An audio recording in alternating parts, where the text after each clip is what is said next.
Exercice numéro 13. Donc, on continue un petit peu. Là, je vous disais, tantôt, on a commencé les moyennes. Et là, on est vraiment d'un exercice de fonction si. Donc, vous allez voir là, les fonctions si on fait juste rechercher dans les fonctions, puis on marque ici si, on va être capable de mémoire si on cherche, hop, peut-être que je ne le trouve pas comme ça. Si je vais dans toutes les. Et je vais juste aller dans les S. Vous allez voir. Bon, les si, alors, vous allez voir si conditionnel, si multiple. Donc, si erreur, c'est tout un peu toutes des si, mais qui ont chacun un petit peu leur spécificité pour dans telles conditions, il est mieux que d'autres. Donc, vous voyez que dans certains cas, ils vont vous donner un petit peu des explications. Dans d'autres cas, des fois, c'est peut-être mieux de faire des recherches et de bien lire pour qu'est-ce qu'il y en est. Mais en fait, dans cet exercice-là, c'est exactement ce que je vous dis un petit peu tantôt.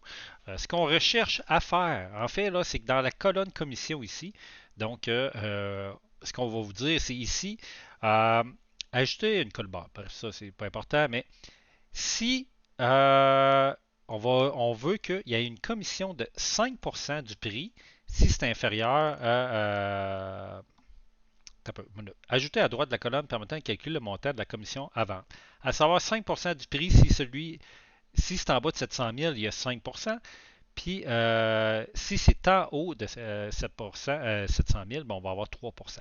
Donc en fonction du chiffre qu'on va avoir là, ben, la commission ne sera pas la même en fonction de là. Donc, et ça, dans le fond, on fait rien que le remplir et on descend ça jusqu'en bas. Donc, un coup qu'on a compris comment ça fonctionne, je peux dire, ça se fait quand même bien. Donc, il faut rien comprendre comment le faire. Donc, il y a des petits tutoriels quand on arrive, exemple, si, si je m'en vais là ici puis je veux le faire, c'est des tests logiques. Donc, on va tester une valeur. Donc, on va juste dire, ben, exemple, ben, la colonne B2 je veux la tester si elle est égale, supérieure ou inférieure. Donc, c'est avec les signes comme ça. Donc, on va indiquer.